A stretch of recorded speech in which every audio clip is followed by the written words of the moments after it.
From being relatively unknown to cementing herself as one of the top contenders in the flyweight division in less than 6 months, Erin Blanchfield is definitely raising some eyebrows. And this time, she's caught the attention of UFC Supremo, Dana White. Not for nothing though. I mean, her win against former champ Jessica Andrade was just insane. She submitted her in the second round and got a Performance of the Night bonus for her efforts. And during the UFC Fight Night 220 post-fight news conference, White was practically gushing about Blanchfield's performance. According to White, Blanchfield's performance was as good as it gets for someone looking to break through and receive a title shot. Now, what makes Blanchfield's performance so impressive is that she did it on short notice. See, Andrade was a late replacement for Taila Santos, who was unable to get a visa to travel to the US. Combine that with the added pressure of headlining a fight night in Las Vegas. Blanchfield was definitely playing against the odds here. White pointed out that Erin had to deal with a lot of mental stress leading up to the fight, including the fact that her opponent fell out and was replaced by a highly respected fighter in Andrade. Despite all this, Blanchfield walked into the ring like a gangster. Dana's words, not mine, and went right after her opponent. The UFC boss also mentioned that she rarely seemed concerned about Andrade's stand-up game. It's this combination of performance and mindset that has everyone buzzing about Blanchfield's potential, and it's not hard to see why. With a pro MMA record of 11 wins against just 1 loss, Blanchfield has proven that she has what it takes to compete at the highest level. And with her recent victory over Andrade, Blanchfield has climbed the women's flyweight rankings to the number 3 spot, behind only Manon Fiorot, Taila Santos, and then UFC champion Valentina Shevchenko. Speaking of the champ, White didn't rule out the possibility of Blanchfield getting a shot at Shevchenko's belt in the near future. Of course, it's still early days for Blanchfield in the UFC. She's only been with the promotion for just over a year, and there are plenty of tough challenges ahead. But if she can continue to perform at the level she showed against Andrade, there's no telling how far she can go. In fact, some are already comparing her to other UFC stars, like Israel Adesanya. Israel, the last style bender, Adesanya!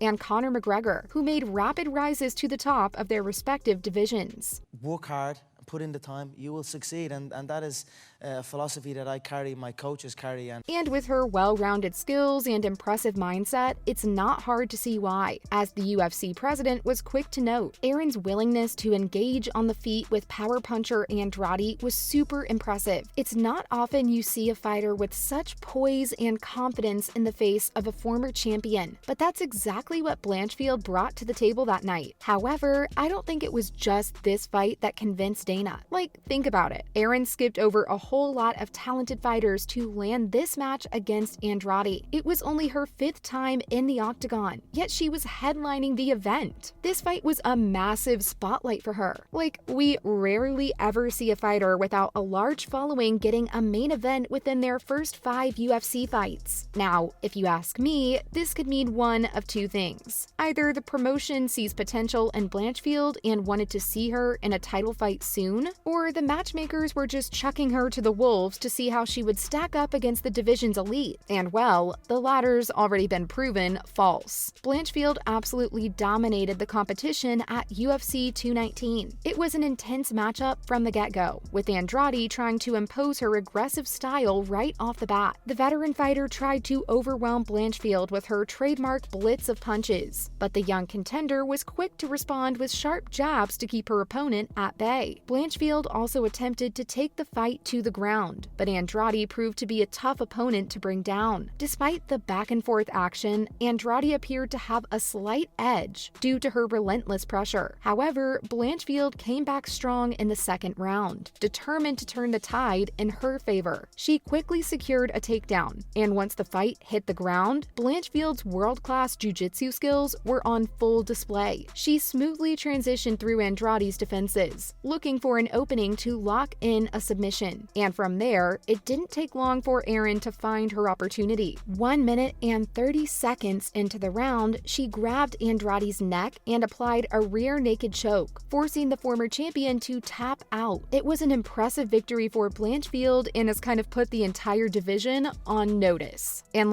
even if the fight didn't do that, Uncle Dana's comments definitely did. The guy's the president of the UFC after all, and his words carry a lot of weight. When he speaks, people listen. Also, let's not ignore the fact that White has a reputation for being a shrewd businessman and a tough critic. So when he compliments a fighter, it definitely means something. And it's clear that he sees potential in Blanchfield. All eyes are now on Blanchfield as she continues to climb the ranks in the UFC women's flyweight division. Will she become the youngest women's champion in UFC history? Only time will tell. But one thing is for sure, Erin Blanchfield is a fighter to watch. And it's not just Dana White saying this. Other fighters in the division have also spoken highly of Blanchfield's skills and potential. Take former UFC women's bantamweight champion Miesha Tate, for example. She called Blanchfield a beast and the future of the division, while top-ranked flyweight Lauren Murphy also gave her props, saying, "That girl is dope." Bilal Muhammad was also full of praise, declaring that he sees Erin becoming champion one day. And Johnny Munoz basically called Andrade a punching bag. Harsh, but kind of true, especially later in the fight. The fact that so many big names in the MMA world are speaking highly of Blanchfield is definitely a good sign for her. It indicates that she is earning respect from her peers in the UFC and that they see her as a legitimate star in the flyweight division. And if Erin's post-fight interview is anything to go off of, that time may come sooner rather than later. Blanchfield's confidence and ambition were on full display after her impressive win over Jessica Andrade. Her post-fight call-out for a shot at the winner of the Valentina Shevchenko and Alexa Grasso title bout has fans excited to see what's next for the young fighter. Grasso defeated Shevchenko at UFC 285 to end her historic undefeated streak that's been going on since 2018. So it's safe to say Blanchfield has set her eyes on her. However, this must have come as a major disappointment to the newcomer. Not because she has anything against Alexa, but because Erin wanted to be the one to finally dethrone Val. She even said so during the post-fight interview. Just imagine what it would have meant for Erin's career if she was the one to beat Shevchenko. It definitely would have placed her right at the top of the MMA food chain. But there's no point in dwelling on the past. Alexa is a new name to beat, and she isn't going to be an easy opponent. In Grasso, Blanchfield will have yet another striker to take down with her impressive ground game. But that's easier said than done, of course. Will Erin be able to continue her reign of dominance and become champion? Time will tell. Anyway, that's all I have for you on what Dana White thinks of Erin Blanchfield.